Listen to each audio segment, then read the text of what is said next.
queridos. Vamos iniciar então o nosso sermão. Te convido a abrir em Atos dos Apóstolos, capítulo 9. Faremos aí a leitura dos primeiros 8 versos, de 1 a 8. É o nosso texto para a nossa meditação nesse tempo. Atos 9, de 1 a 8, que diz assim: a conversão de Saulo. Saulo, respirando ainda ameaças e morte contra os discípulos do Senhor, dirigiu-se ao sumo sacerdote e lhe pediu cartas para as sinagogas de Damasco, a fim de que, caso achasse alguns que eram do caminho, assim homens como mulheres, os levasse preso para Jerusalém. Seguindo ele estrada fora, ao aproximar-se de Damasco, subitamente uma luz do céu brilhou ao seu redor, e caindo por terra, ouviu uma voz que lhe dizia: Saulo, Saulo, por que me persegues? Ele perguntou: quem és tu, Senhor? E a resposta foi: eu sou Jesus, a quem tu persegues. Mas levanta-te e entra na cidade, onde te dirão o que te convém fazer. Os seus companheiros de viagem param emudecidos, ouvindo a voz, não vendo contudo ninguém.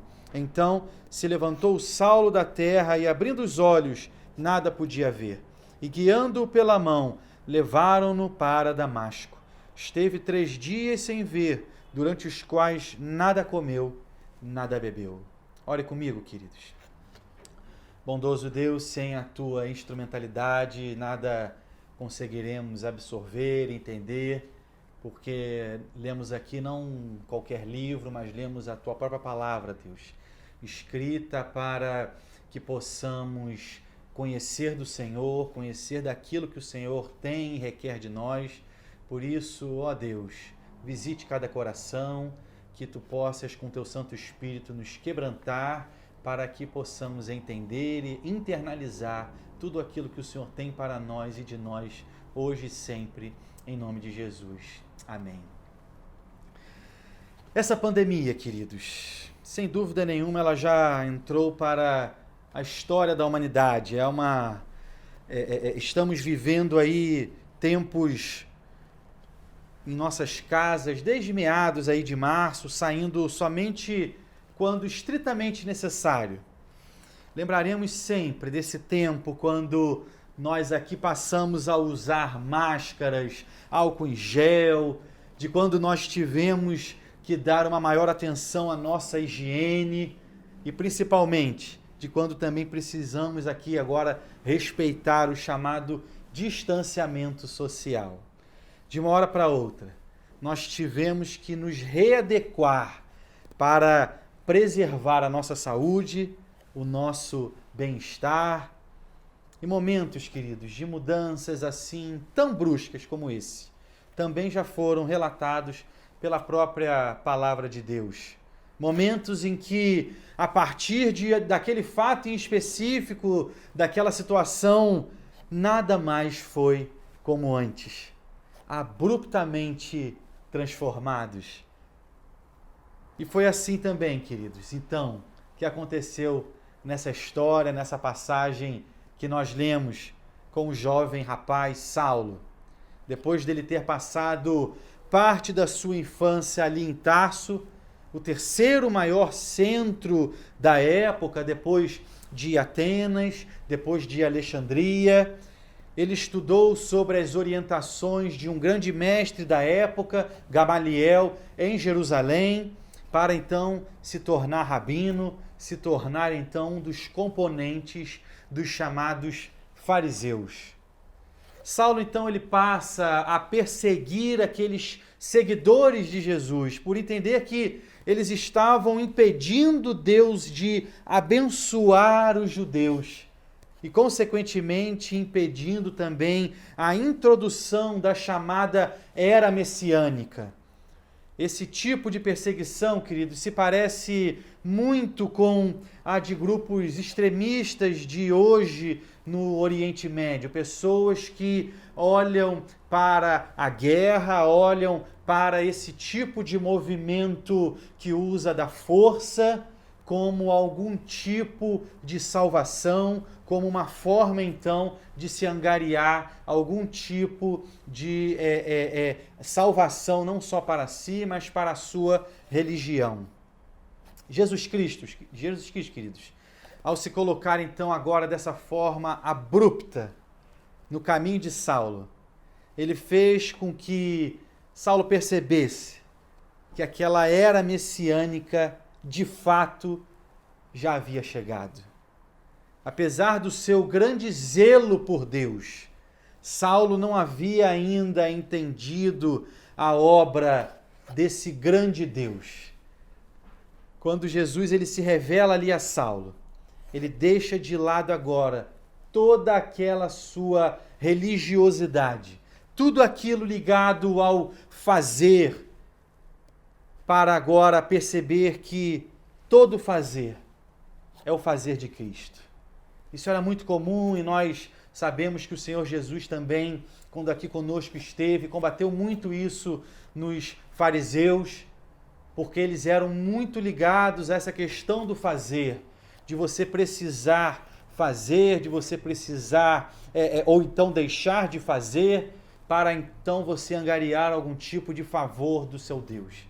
Mas nós sabemos que o Evangelho, a boa nova de salvação do Senhor para nós, é maravilhosa, porque não compete a nós o fazer, mas é o fazer de Cristo. É aquilo que o Senhor Jesus fez na cruz do Calvário. É que hoje, então, nós temos esse livre acesso ao Pai. Essa boa nova é que não depende de nós. Mas a religiosidade, queridos, ela aprisiona dessa forma, colocando então o indivíduo dessa maneira, como que se ele usasse de barganhas, precisasse usar de barganhas com o seu Deus, então, para que ali ele tivesse sim um relacionamento saudável. O nosso relacionamento, o nosso compromisso, só é assim pela graça do nosso bom Deus, pelo sangue derramado de Cristo na cruz do Calvário. E olhando então, queridos, para os cristãos daquele tempo, eles já estavam em grande fragilidade. Seu mestre estava morto, Jesus, seu primeiro mártir, Estevão, e se você voltar um pouquinho na sua Bíblia, alguns capítulos anteriores, você vai ver que há ali então o apedrejamento de Estevão, a sua morte. Saulo até desse momento participa desse apedrejamento, ali o texto nos fala que Saulo ali consentia com tudo aquilo. Cristãos, queridos, expulsos das suas casas. Como as pessoas de nosso mundo, queridos, Saulo, antes de seu encontro então com Cristo, perseguia os cristãos, porque é assim que o mundo faz. O mundo nos odeia, queridos. O mundo não suporta essa mensagem de amor, essa mensagem de paz, essa mensagem de esperança. Em todo tempo, queridos, em toda a história, pessoas que não se converteram, que ainda não se encontraram com Cristo, elas então possuem esse tipo de conduta. Uma perseguição, por vezes, até mesmo velada. Quem sabe no seu trabalho, no seu dia a dia, às vezes na sua própria família, pessoas que você acha que a coisa está caminhando bem, mas de repente eles destilam assim uma frase, destilam aí, quem sabe por vezes um preconceito, uma questão que nós sabemos que por vezes venha nos ferir, venha nos deixar, quem sabe, chateados. Perseguições veladas ou não, como nesse tempo aí de Saulo, mas que nós sabemos serem por vezes comuns no nosso tempo, se nós somos aqueles que anunciam a boa nova, se nós somos aqueles que levam sim essa mensagem de amor, de paz. O Evangelho, ele é relevante, mas nós então devemos desse Evangelho relevante fazer com que as nossas vidas de fato sejam sim relevantes. E aí então, queridos, por vezes são pessoas até mesmo inteligentes, pessoas com entendimento de algumas coisas, mas não parecem estar com os olhos de fato abertos.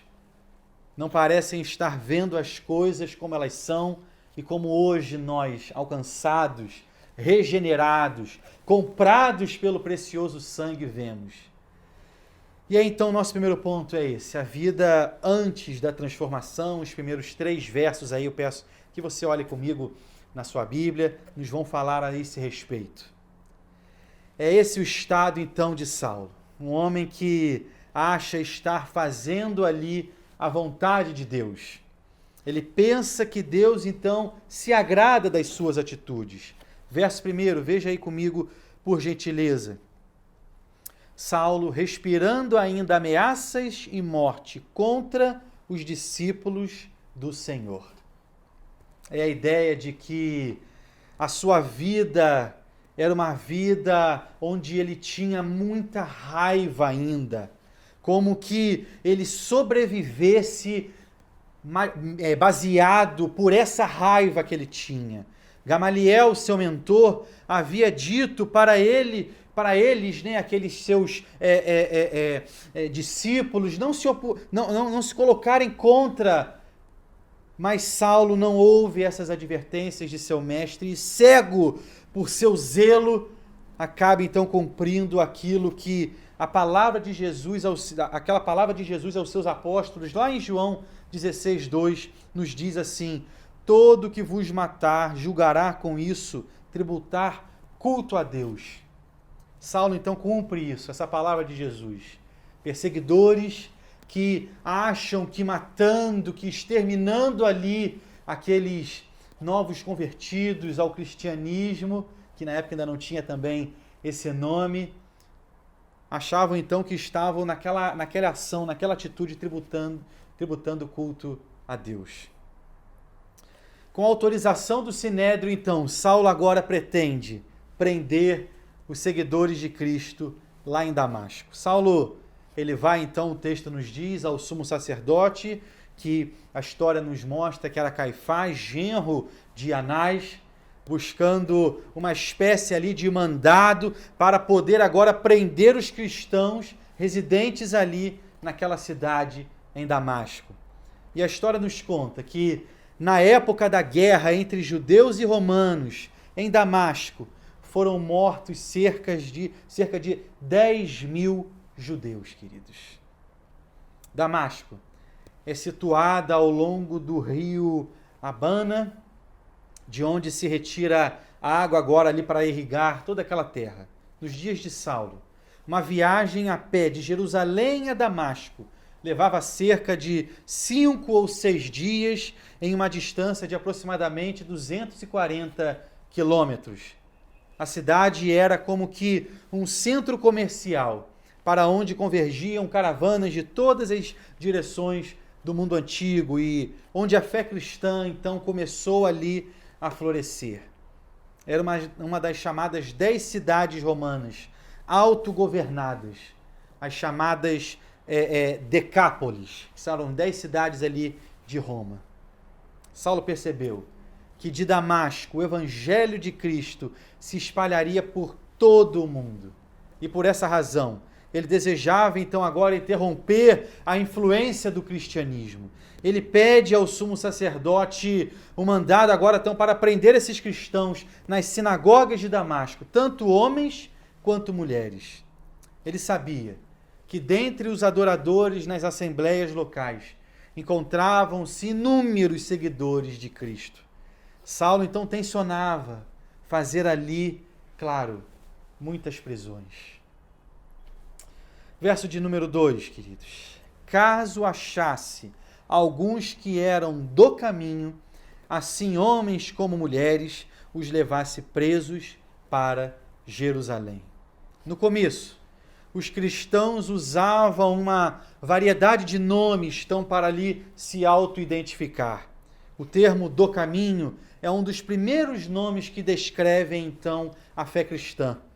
O termo indica o ensinamento do evangelho, o caminho da salvação. E Saulo então pretendia levar esses seguidores como que prisioneiros para Jerusalém, onde então eles enfrentariam ali naquela cidade julgamento.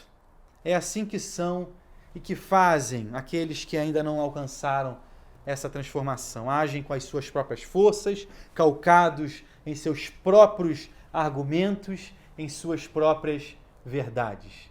Verso de número 3. Seguindo ele estrada fora, ao aproximar-se de Damasco, subitamente uma luz do céu brilhou ao seu redor. Era aproximadamente, queridos, meio-dia, quando Saulo percebe que estava cercado por uma luz que brilhava intensamente. Essa luz é um claro sinal, queridos, da glória divina chegando a cegar Saulo. E aí então, queridos, nossa segunda orientação agora nos conta dos versos 4 a 6, a vida na transformação. Abruptamente transformados. Verso de número 4.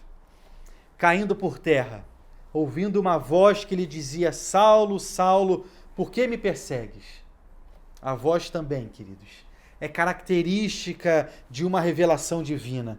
Foi o que ocorreu, por exemplo, com Pedro, na prisão em Atos 12, 17. Ouve-se ali então uma voz e também ali algo visível, como aqui nesse caso, uma luz muito forte.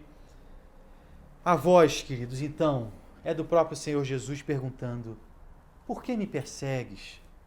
E essa é uma pergunta, queridos, que demonstra que as ações de Saulo não eram necessariamente contra um simples grupo de uma seita ali recente, chamada de os do caminho.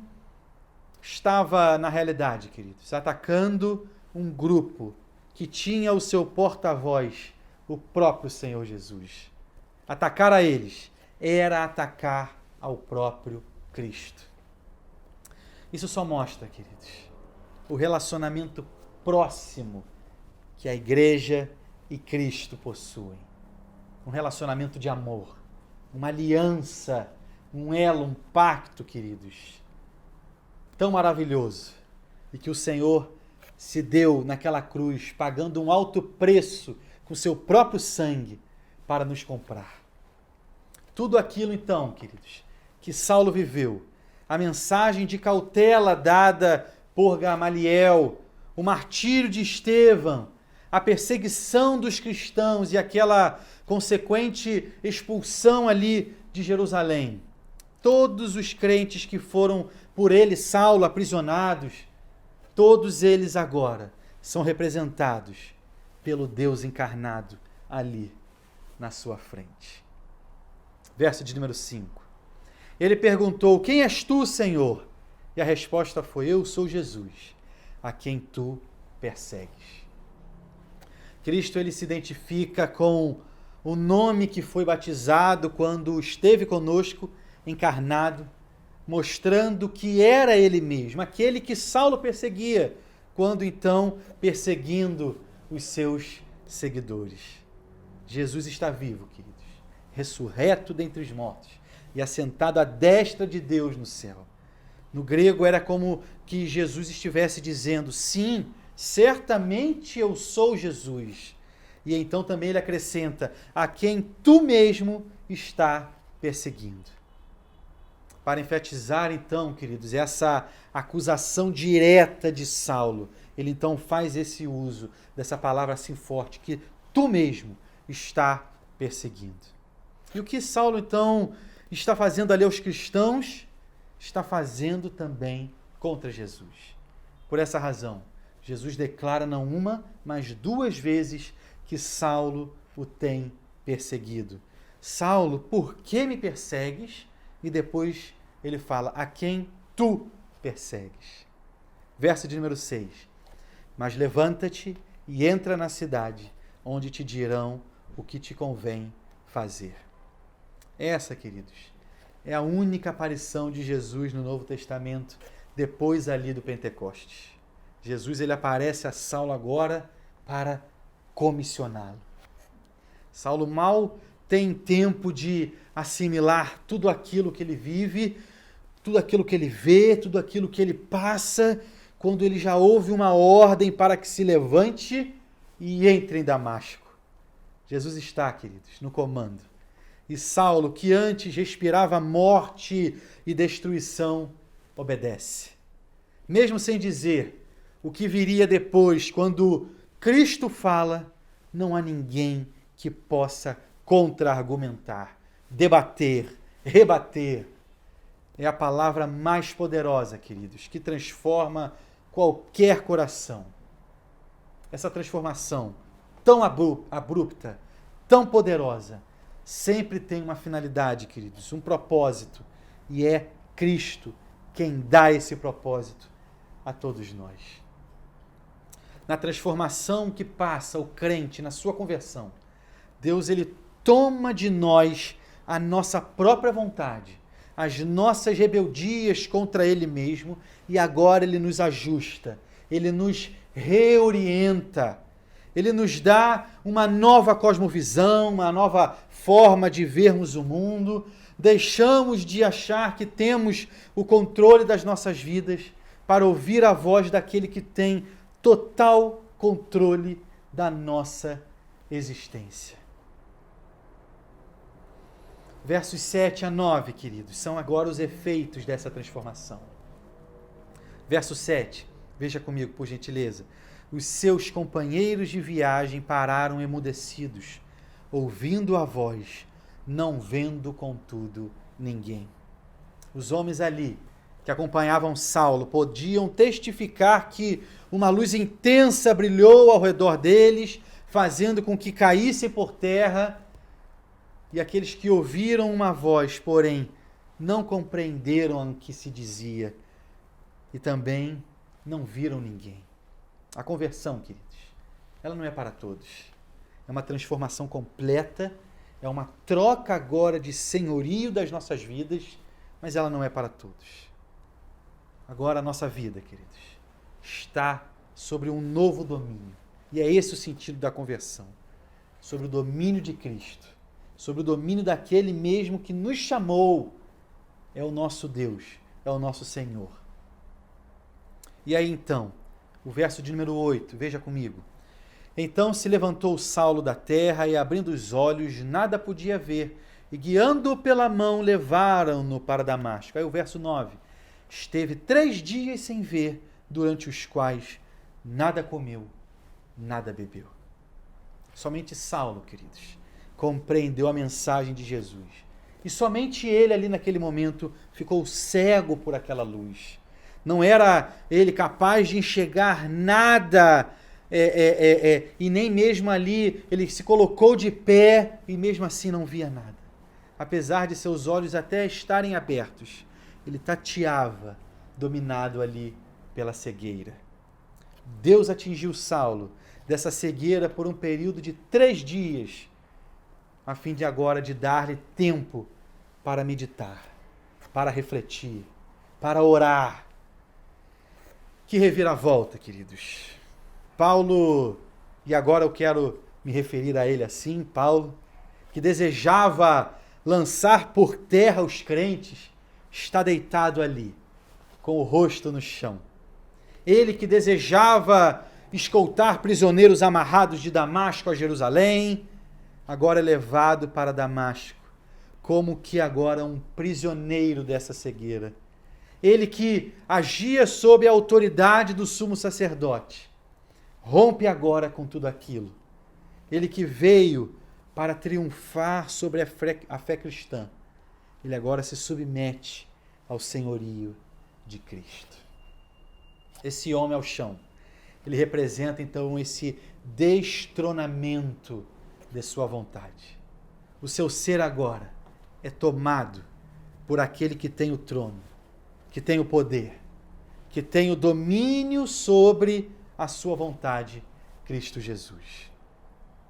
Por 3 dias, queridos, ele não enxergou nada, ele não comeu, não bebeu coisa alguma. Separado da sociedade por sua cegueira e deixado então ali sozinho esses 3 dias, Paulo agora tem um tempo de lidar com a maior crise da sua vida, a verdadeira conversão. Há um comentarista chamado Simon Kistemaker, ele nos afirma: Note-se o simbolismo dos 3 dias que Paulo permaneceu em confinamento solitário. Ele é crucificado com Cristo, e os 3 dias de escuridão são como ali os 3 dias no túmulo. E note-se o contraste entre luz e trevas no relato da conversão de Paulo. Em cegueira espiritual, ele vê Jesus em radiante luz de glória. Fisicamente cego, Paulo ora e começa a enxergar espiritualmente. Durante 3 dias, queridos, Paulo nada comeu e nada bebeu, ele jejuava em arrependimento e fé. E agora ele buscava reconciliar-se com Deus e assim orava sinceramente. Antes, estava acostumado a fazer orações formais, mas agora, como um convertido, orava com o seu coração. E veja, queridos, essa transformação, a conversão que Paulo passa, não lhe traz nenhum tipo de reconhecimento por parte daqueles que estão ali com ele. Pelo contrário, ele experimenta agora um tempo de solidão, ele rompe com todo aquele sistema de que fazia parte, ele agora experimenta, queridos, o que é a dependência. Dependência do próprio Senhor Jesus sobre a sua vida. Ele que pensava ser o Senhor da sua própria vida, que tinha poder para levar presos a julgamentos, separar famílias, agora se vê dessa forma ali, humilhado, caído naquela estrada com o rosto em terra, cego. Destronar, queridos, os nossos ídolos não é um processo fácil. O ídolo da religião, o ídolo de pensarmos que somos autossuficientes, tudo isso nós devemos entregar ao Senhor Jesus em súplica, em oração, jejuando, demonstrando de forma clara o quão dependentes e necessitados nós somos. Caminhando aí então para a nossa conclusão. Apesar de estarmos passando por esse momento, queridos, tão delicado, onde, entre outras coisas, estamos sem condições agora de nos reunir como igreja, o Senhor ainda assim fala a cada um de nós. Independentemente da sua condição social, daquilo que estivermos vivendo, enfrentando nessa pandemia, e eu sei que não está fácil, suscite em nós, assim como o próprio Senhor Jesus fez com Paulo, um senso de dependência do Senhor, um senso de compromisso, um senso de humilhação do nosso Deus. Quando antes pensávamos que o controle das nossas vidas, o controle da nossa existência estava em nossas mãos, aparece esse vírus do outro lado do mundo, mudando radicalmente agora o nosso modo de viver. Fomos abruptamente transformados, queridos. Mas o convite de Cristo é que essa transformação se dê no nosso coração, destronando antigos ídolos e colocando agora o Deus que governa, o Deus que controla, o Deus soberano como o centro da sua vida, o centro da sua existência, o centro da sua casa, o centro da sua família, o centro da nossa igreja. Conversão, queridos, é nos tirar então o direito de retornar ao império das trevas. O povo no deserto olhava com saudades do Egito, época em que era escravizado, que seu valor como pessoa era tal quanto o de uma mercadoria. A conversão é um caminhar, é um olhar para frente, não mais se prender a tudo aquilo que se passou. A conversão é uma transformação, queridos, tão abrupta, que nos tira o direito agora de retornar. Temos a terra prometida, temos o melhor à frente e devemos então marchar, caminhar, destronando ídolos e colocando o centro da nossa vida no nosso Senhor Jesus Cristo. Isso, queridos, é a chamada segurança da nossa salvação. A conversão é um ato de Deus agora ao nosso encontro. mas a conversão ela deve trazer mudanças em nós. Aquilo que pensávamos para o que vivíamos, tudo aquilo então agora é destruído. Conversão mostra também a nossa fraqueza, mostra que o nosso lugar é com o nosso rosto no chão. Conversão nos leva a perceber que estávamos no lado errado. Conversão, queridos, é o impossível ao homem, mas o possível para Deus. É um ato miraculoso. Tenha contentamento, querido. Tenha alegria na sua salvação. Tenha fé e esperança que tudo isso que enfrentamos está nas mãos do nosso Deus. Que Ele tem um controle de tudo. Tudo aquilo que nós vemos, sentimos, pensamos. Você tem alguma coisa que quer entregar aos pés do Senhor nesse tempo, nesse momento? Quem sabe tem algo em sua vida que tem feito você querer retornar, recuar, não deixando você verdadeiramente se humilhar e se entregar a esse senhorio, o senhorio de Cristo sobre a sua vida? Você já passou verdadeiramente por essa transformação a ponto de mudar então agora o seu jeito de pensar, de falar, de agir, mudar as suas prioridades? Você tem visto, querido, a graça e o cuidado de Deus na sua vida, mesmo nessas circunstâncias que passamos? O apóstolo Paulo, esse jovem Saulo, de quem então lemos agora acerca da sua verdadeira conversão, escreve em Gálatas 2:20 assim, e aqui eu já quero encerrar. Logo, já não sou eu quem vive, mas Cristo vive em mim. E esse viver que agora tenho na carne, vivo pela fé no Filho de Deus, que me amou e a si mesmo se entregou por mim. Esse é o nosso Deus. Um Deus amoroso, um Deus que se encarnou, um Deus que se entregou e com esse alto preço, com o seu próprio sangue, Ele nos comprou e hoje somos dele. E hoje somos a sua igreja. E hoje somos o seu rebanho. Mas que tenhamos essa certeza no nosso coração de que, sendo então filhos desse Deus Altíssimo, nós tenhamos contentamento, alegria em saber que somos alvo dessa maravilhosa graça do nosso Senhor. Ore comigo. Maravilhoso Deus, aplica a tua palavra. Reconhecemos que somos pequenos, pecadores e que carecemos do Senhor. Mas nos alegramos, Pai, porque um dia essa mensagem nos chegou, um dia tudo mudou, um dia fomos transformados dessa forma tão abrupta e as nossas prioridades foram mudadas, a nossa vida transformada, o nosso viver agora, Deus, é para a Tua glória e para o Teu louvor. Ó Senhor, que alegria! Mas se tivermos aqui alguém que nos acompanha, que nos assiste, nos ouve, e que ainda não tenha verdadeiramente, Deus, entregue, Deus, a sua vida aos teus pés, ó Senhor, faça a tua obra nesse coração, quebrante, Deus, traga, Pai amado, em nome de Jesus, a tua salvação a esse coração, Pai. Nesse tempo tão difícil em que vivemos, nós como igreja, mesmo assim, conseguimos enxergar alegria, conseguimos, Deus, enxergar contentamento, beleza, porque não é pelo que fazemos, não é, Deus, pelo nosso fazer, mas é pelo aquilo que Cristo Jesus já fez. E é por intermédio dele, Deus, que nós oramos agradecidos. Em nome precioso de Jesus.